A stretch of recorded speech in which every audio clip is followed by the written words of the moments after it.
बिस्मिल्लाहिर्रहमानिर्रहीम। अस्सलाम वालेकुम dear students. Class 5 chapter number 13 आप लोगों के पास मौजूद है। Buck returns to the wild. Buck कैसे अपनी वाइल्ड लाइफ में वापस गया, हम इसके बारे में पढ़ेंगे इस चैप्टर के अंदर। कह रहे हैं the call of the wild is a book by Jack London. The call of the wild एक किताब का नाम है जो कि जैक लंडन ने लिखी है। जैक लंडन बहुत मशहूर राइटर हैं और इनकी वाली किताब बहुत ज़्यादा फेमस बुक है और ये वाइल्ड लाइफ के बारे में है और इसके ऊपर एक मूवी भी बन चुकी है। उसके बारे में मैं आप लोगों को लास्ट में बताऊंगी। Buck a pet dog leads a comfortable life with his master जज मिलर। बक एक पेट डॉग है यानी कि एक पालतू कुत्ता है जो अपने मास्टर के साथ यानी अपने मालिक के साथ बहुत अच्छी और आरामदेह ज़िंदगी गुजारता है और उसके मालिक का नाम जज मिलर है। बक एक पेट डॉग का नाम है और उसका जो मालिक है वो जज मिलर है। But his happy days come to an end when he is stolen. लेकिन उसकी खुशियों वाले दिन, उसकी खुशियों वाली ज़िंदगी जो है वो तब ख़त्म हो जाती है जब वो चोरी हो जाता है। And sold to work as a sledge dog in Alaska. और बेच दिया जाता है एक स्लेज डॉग की तरह काम करने के लिए अलास्का में। Alaska is a state in US. एक यूएस के अंदर एक स्टेट है, कंट्री है, उसका नाम अलास्का है। वहाँ पे बर्फ़ बहुत ज़्यादा होती है और वहाँ पे स्लेज चलते हैं गाड़ियों की तरह। He is again sold to a new owner who ill-treats him. Then a traveler, John Thornton, saves Buck when he is left to die by his cruel owner.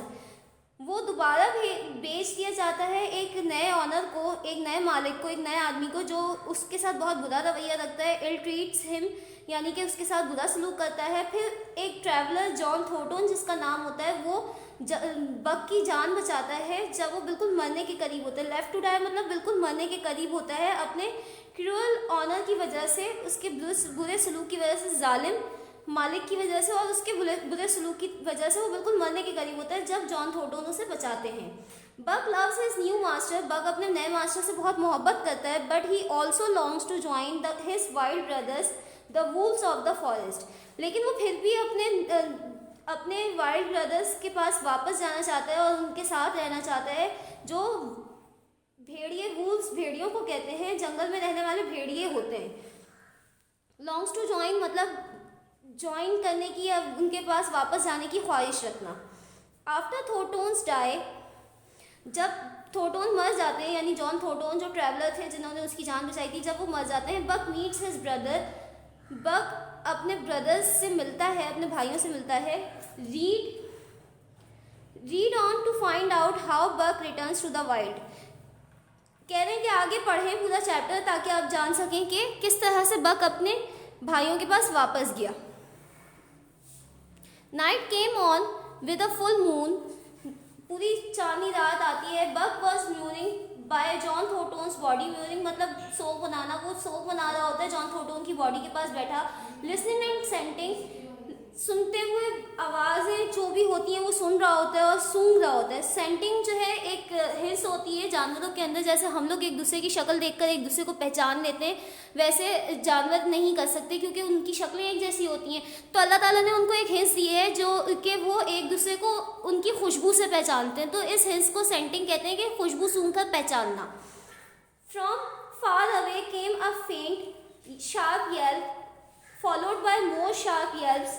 बहुत दूर से एक जो है फेंट एक शार्प येल्प सुनाई दे रही होती है। येल्प मतलब क्राई, इंसान का चीखना क्राई कहलाता है और जानवरों का चीखना येल्प कहलाता है यानी कि भौंकना भी जिसे कहते हैं। और एक आवाज़ नहीं होती, बहुत सारी शार्प येल्प्स होती हैं। एज द मोमेंट पास, जैसे जैसे लम्हे गुजरते हैं, द येल्प्स ग्रो क्लोजर। येल्प्स जो हैं वो क्राई की आवाज़, चीखने की आवाज़ें होती हैं, भौंकने की, वो करीब आती जाती हैं। एंड लाउडर, और तेज होती जाती हैं। Buck recognized them as the sounds he had heard in that other world. Buck इन आवाज़ों को इस तरह से रिकॉग्नाइज करता है जो उसने कभी किसी दूसरी दुनिया में कभी सुनी होती है। The world which he half so half dreamed of in front of the fire. वो दुनिया जो उसने आधी देखी होती है और बाकी आधी के बारे में उसने सिर्फ ख्वाब में सोचा होता है या ड्रीम किया होता है। It was the call of the wild. ये कॉल है, ये आवाज़ है, पुकार है वाइल्ड की। And now as never before Buck was ready to answer it. और अब जैसा कि पहले कभी नहीं हुआ, लेकिन अब हो रहा है कि बक इस आवाज़ का जवाब देने के लिए बिल्कुल तैयार है। John Thornton was dead, John Thornton मर चुके हैं। Buck's last tie with the man was broken, Buck का जो आखिरी ताल्लुक है उस आदमी के साथ वो भी टूट चुका है उसकी सांसों के साथ, यानी जैसे ही वो मरे तो उसका आखिरी ताल्लुक भी उनके साथ ख़त्म हो गया। The wolf pack had crossed over rivers and forests into Buck's valley. Buck जो पैक ऑफ वुल्व्स है यानी कि ग्रुप रेवड़ है वुल्व्स का, यानी भेड़ियों का जो रेवड़ है वो दरियाओं को और जंगलों को पार करते हुए बक की वादी में आ चुका है। Now the moon light shining down on them, अब जैसे कि मून लाइट उनके ऊपर पड़ रही है, चमकती हुई चांद की रोशनी उनके ऊपर पड़ रही है। They came one by one into clearing, वो एक एक करके आगे आ रहे होते हैं। In the center of the clearing stood Buck, इन सब के दरमियान यानी कि वो वूल्स जो हैं वो सारे आकर उसके गिर्द खड़े हो जाते हैं, सर्कल सा बना लेते हैं, और वो बीच में कौन खड़ा होता है? बक खड़ा होता है। मोशनलेस वेटिंग फॉर देम, बिल्कुल बेहरकत, मोशनलेस मतलब बेहरकत, बिल्कुल साकित कि कोई हरकत ना हो रही हो। जैसे आप लोग स्टैचू खेलते हो ना, तो स्टैचू हो जाते हैं 1 मिनट के लिए, तो वैसे ही वो भी बिल्कुल स्टैचू हुआ बिल्कुल मोशनलेस खड़ा होता है और उनका इंतज़ार कर रहा होता है, देखना चाह रहा होता है, ऑब्जर्व कर रहा होता है वो कि ये लोग अब क्या करेंगे। The pack was surprised for a moment at this huge still creature, जो पैक होता है, जो रेवड़ है वो भेड़ियों का, वो 1 सेकंड के लिए, 1 लम्हे के लिए बिल्कुल सरप्राइज हो जाता है, हैरान हो जाता है इस बड़ी सी और स्टिल बिल्कुल साकत क्रिएचर के ऊपर, मतलब मखलूक को देखकर। Then the boldest leaped straight at him, फिर जो सबसे ज़्यादा बोल्डेस्ट, जो सबसे ज़्यादा बहादुर होता है इनमें से, इन भेड़ियों में से, वो जंप करते हुए बिल्कुल सीधा जंप करते हुए बक के ऊपर आता है। लीप्ड मतलब जंप करना, लीप का मतलब होता है जंप करना, और स्ट्रेट बिल्कुल जंप करते हुए उसके ऊपर आता है, बक के ऊपर आता है सबसे बहादुर भेड़िया। लाइक अ फ्लैश, बिल्कुल फ्लैश लाइट की तरह, यानी लाइट कितनी तेज रोशनी एकदम रफ्तार होती है ना, एकदम से आती है, उस तरह से आता है। बक स्ट्रक मतलब मारना, बक उसको मारता है। बक वेटेड अगेन, बक दोबारा से उसको मारने के बाद इंतजार करता है। मोशनलेस एज बिफोर, जैसे पहले बिल्कुल स्टैचू था, बिल्कुल बेहरकत था, वैसे ही अभी भी दोबारा से इंतज़ार कर रहा है बेहरकत। There 3 more wolves leaped for him, 3 और भेड़िए उसके ऊपर जंप करते हुए पहले वाले की तरह आते हैं मारने के लिए। And one after the other they went back with cuts on their shoulder, और एक के बाद एक सब अपने शोल्डर्स के ऊपर, कंधों के ऊपर जख्म लेके चले जाते हैं। Now the whole pack almost as one flung itself at buck, flung मतलब हमला करना। सारे पूरा जो रेवड़ है भेड़ियों का, उन सब ने एक साथ एक ही वक्त में जो है बक के ऊपर हमला किया। But he turned on his hind legs from side to side, snapping and crying loudly, लेकिन बग जो है वो अपने आप को पीछे से टांगे अपनी पीछे करके एकदम जोर से चीखता है, चिल्लाता है और अपने आप को सेव करता है। He was everywhere at once, whirling so fast that he presented an unbroken front of defense, not a wolf could touch him। वो इस तरह से लड़ाई करता है कि अपने आगे एक डिफेंस का, एक अपनी सेफ्टी का वो बना लेता है कि कोई उसको टच भी नहीं कर पाता, कोई इसके करीब भी नहीं आ पाता। To prevent the pack from getting behind him, Buck was forced back bit by bit. He finally stood in the center with 3 sides protected by a high land. Alaska एक बर्फीली बर्फ़ वाला मुल्क है, तो वहाँ पे बहुत ज़्यादा बर्फ़ होती है, इस वजह से अक्सर बर्फ़ की वजह से ज़मीन काफ़ी ऊंची हो जाती है। तो पीछे से तीनों तरफ से बर्फ़ की वजह से ज़मीन ऊंची हुई भी होती है और पीछे से उसके पास कोई नहीं आ पाता उसको हमला करने के लिए, वो ऐसी पोजीशन में होता है। और सामने से वो पैक ऑफ वुल्फ से, यानी कि भेड़ियों के रेवड़ से मुकाबला कर रहा होता है। He now faced each each angry animal, वो फिर तमाम एंग्री एनिमल्स को, यानी कि जो गुस्से वाले एनिमल्स हैं, जो वुल्फ पैक है, वो उससे लड़ने के लिए तैयार होता है, बिल्कुल फेस कर रहा होता है उनको। आफ्टर हाफ एन आवर, आधे घंटे तक ये लड़ाइयाँ और ये सब चलता रहता है। बक वॉज स्टिल इन कमांड, बक अभी भी कमांड में है और ताकत उसके पास ही ज़्यादा है, बाकियों के मुकाबले में सबसे लड़ रहा है, उसकी पोजीशन क्लियर है और मजबूत है। The pack had drawn back lying or standing in a ring around him, pack जो है वो उसके इर्द गिर्द जैसे पहले खड़ा हुआ था, यानी कि उसके चारों तरफ से उसको घेरा हुआ था राउंड सर्कल बना के, और उसको डरा रहे थे, उसको मारने की तैयारी कर रहे थे। अब वहाँ पे वो लोग, कोई गिरा हुआ है, कोई खड़ा हुआ है, और अपने ज़ख्मों को around him nursing their wounds, अपने ज़ख्मों को, अब वहाँ पे वो बेचारे गिरे हुए, खड़े हुए, कोई इस तरह से अपने ज़ख्मों को मरहम लगा दें।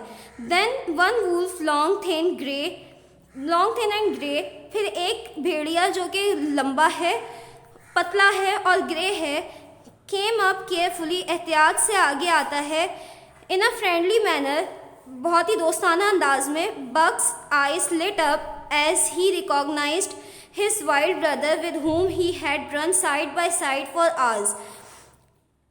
बक की आंखें उसको देखकर, जब वो फ्रेंडली मैनर में वो वुल्फ आगे आता है एहतियात से, तो बक की आंखें उसको देख के चमकती हैं, जैसे उसने उसको अपने वाइल्ड ब्रदर को पहचान लिया हो, कि जिसके साथ वो साइड बाय साइड घंटों दौड़ा करता था और घंटों जो है उसके साथ रहा करता था। The wolf whined softly, whined मतलब कराहना, जो जानवरों का कराहना होता है, आवाज़ निकालते हैं, वो आवाज़ नरमी से वो वुल्फ जो है कराता है। और एंड सो डिड बक, और बक भी इसी तरह से कराता है। दे टच नोजेस, वो एक दूसरे से अपनी नाक टच करते हैं, जैसे हम लोग मिलते वक्त हाथ मिलाते हैं, तो वुल्फ्स में या एनिमल्स में नोजेस टच की जाती हैं आपस में। Then after him came an old wolf who had been hurt in the fight. फिर इस वुल्फ के बाद एक और वुल्फ आता है, बूढ़ा वुल्फ आता है, बूढ़ा भेड़िया आता है, जो कि वो भी फाइट के अंदर हर्ट हुआ है, यानी ज़ख्मी हुआ है। He put his face forward, वो अपना चेहरा आगे करता है। After a moment Buck touch noses with him also, थोड़ी देर के बाद, एक लम्हे के बाद बक उसके साथ भी अपनी नोजेस टच करता है, अपनी नोज टच करता है। At this the old wolf sat down, इसके ऊपर जो है, इस बात पे, इस चीज़ की होने के बाद वुल्फ, जो बूढ़ा वुल्फ है, वो बैठ जाता है। Pointed his nose eight the moon, अपनी नाक को चांद की तरफ उठाता है, यानी अपना चेहरा पूरा चांद की तरफ उठाता है। वेटिंग एगरली, और बेसब्री से इंतज़ार कर रहा होता है।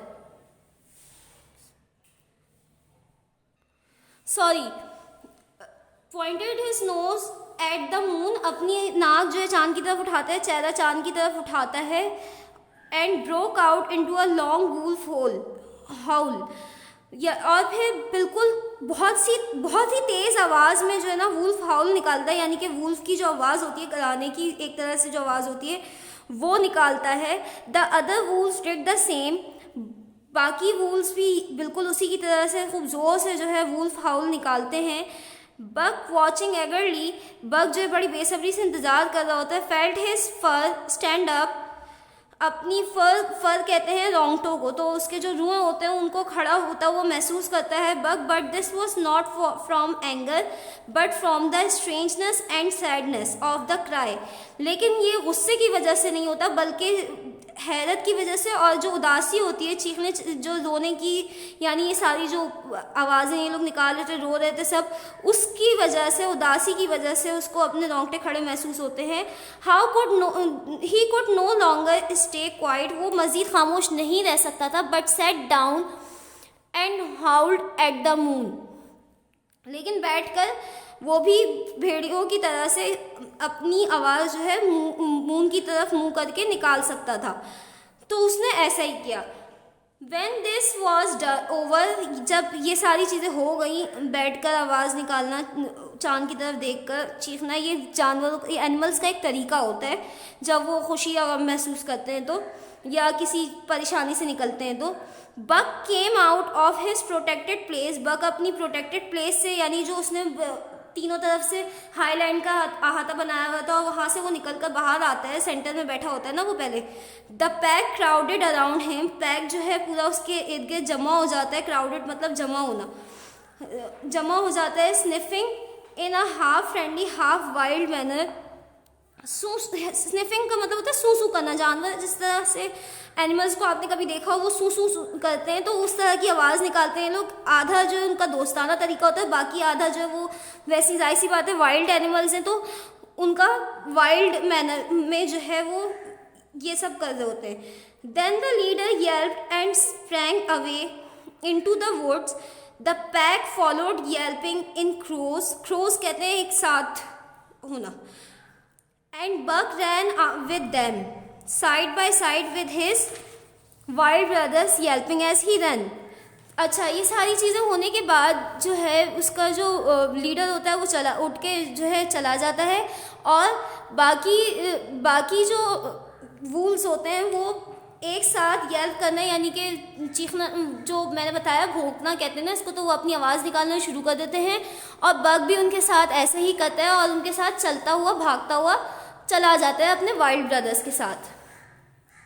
आखिर में लिखा हुआ है adapted from the call of the Wild by Jack London. Jack London की किताब का हवाला मैंने आपको शुरू में ही दिया था कि भाई ये चैप्टर आपका जैक लंडन की एक बुक है the call of the wild, जो कि इंग्लिश में है, इसमें से अडॉप्ट किया गया है ये चैप्टर। और इसको पढ़ाने का मकसद ये है कि वाइल्ड लाइफ क्यों ज़रूरी है, यानी कि एनिमल्स जो हैं वो कहाँ किस इन्वायरमेंट के लिए बने हैं, वाइल्ड इन्वायरमेंट के लिए बने हैं ना, तो उनको वाइल्ड इन्वायरमेंट की ही ज़रूरत होती है। जैसे अगर कोई भी एनिमल हो, उसको हम अगर वाइल्ड इन्वायरमेंट से निकाल कर अपने घर ले आएँ और उसको घर में अपने साथ रखने लगे और अपना इन्वायरमेंट देने लगे उसको, तो वो एडजस्ट भले कर ले, वो वहाँ रह लेगा, लेकिन वो फिर भी दिल में जैसे ये चाहता था longs to join his wild brothers, जैसे ये चाहता था अपने भाइयों के पास वापस जाना, वैसे ही वो चाहेगा और उसको ज़रूरत भी उसी चीज़ की है।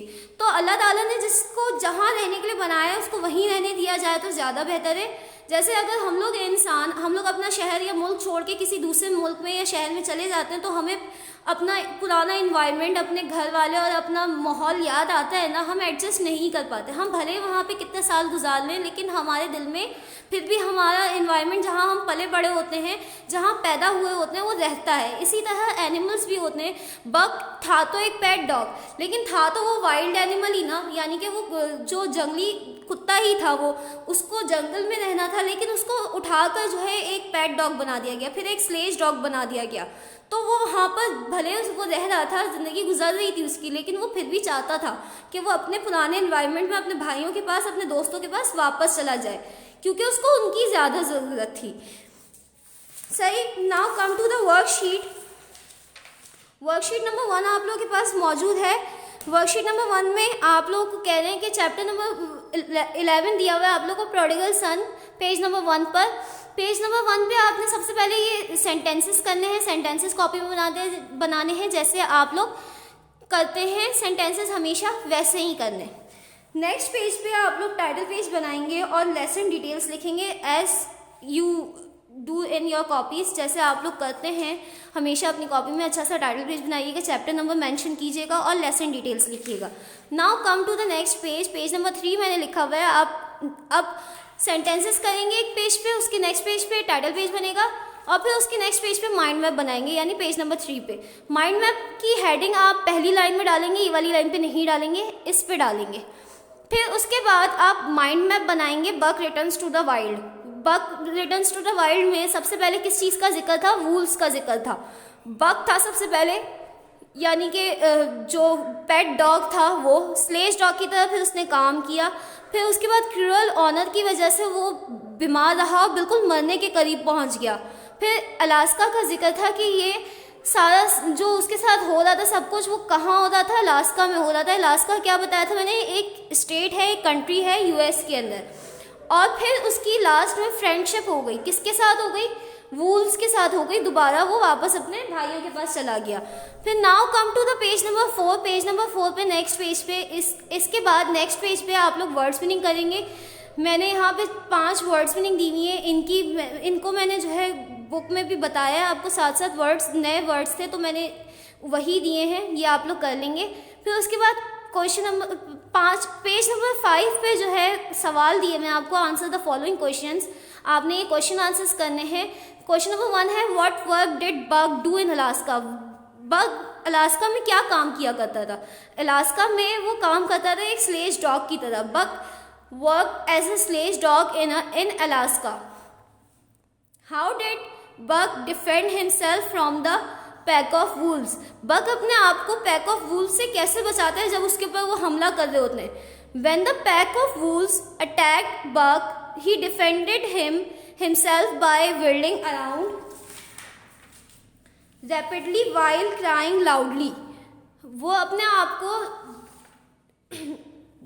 whirling का मतलब होता है घूमना जोर से, वो अपने आप को घूम के अपने आप को प्रोटेक्ट करता है और रैपिडली जो है वो सबके ऊपर वार करता है और सबको मारता है और क्राई भी कर रहा होता है वो जोर से, तो इस तरह से वो अपने आप को सेव करता है। Who won the fight in the end, आखिर में लड़ाई कौन जीतता है, जो लड़ाई उनके दरमियान चल रही होती है आखिर में कौन जीतता है, बग जीतता है। Bug won the fight in the end when the wolves made friendship with him, जब उसके साथ जो भेड़िए होते हैं वो दोस्ती कर लेते हैं उस वक्त बग लड़ाई जीत जाता है। क्वेश्चन नंबर 4 है what did the old wolf do, बूढ़े वुल्फ ने क्या किया था, बूढ़े भेड़िए ने क्या किया था। The old wolf sat down with his nose pointed at the moon and broke out into a long wolf howl, तो बूढ़ा जो भेड़िया था उसने क्या किया था, वो बैठ गया था और अपनी नाक को पॉइंट करते हुए, मून की तरफ पॉइंट करते हुए, यानी चेहरा अपना मून की तरफ उठाकर नोज को अपना उस तरफ पॉइंट करते हुए उसने एक बहुत बड़ा सा वुल्फ हाउल अपनी आवाज़ निकाली थी खूब ज़ोर से वुल्फ की, तो ये काम उसने किया था। अच्छा, ये चैप्टर आप लोगों का the call of the wild book से लिया गया है। मैंने आपको बताया था कि इसके ऊपर एक मूवी भी बनी हुई है, तो उस मूवी को जब आप उस मूवी के अंदर भी यही दिखाया है कि किस तरह से बग अपनी लड़ाई लड़ता है और वो किस किस तरीके से जो है अपने आप को बचाता है, कहाँ कहाँ से जब वो चोरी हो जाता है और फिर वो स्लेज डॉग की तरह काम कर रहा होता है और किस तरह से उसको सारी मुश्किलात झेलनी पड़ती हैं सिर्फ इस वजह से क्योंकि उसको उठाकर एक पेट डॉग बनाया गया होता है। सबसे पहले अगर उस वक्त ही पेट डॉग नहीं बनाया गया होता उसको उसकी वाइल्ड लाइफ में जहाँ वो रहना चाहता था, जहाँ वो रहता था वहीं रहने दिया जाता, तो उसको इतनी सारी मुश्किलात फेस नहीं करनी पड़ती। उम्मीद है कि आप लोगों को ये बात समझ में आ गई होगी, ये चैप्टर समझ आ गया होगा और ये काम बहुत अच्छे तरीके से आप लोग करेंगे इंशाअल्लाह ताला। इसी के साथ लेक्चर ख़त्म करते हैं। फ़ी अमानिल्लाह, जज़ाक।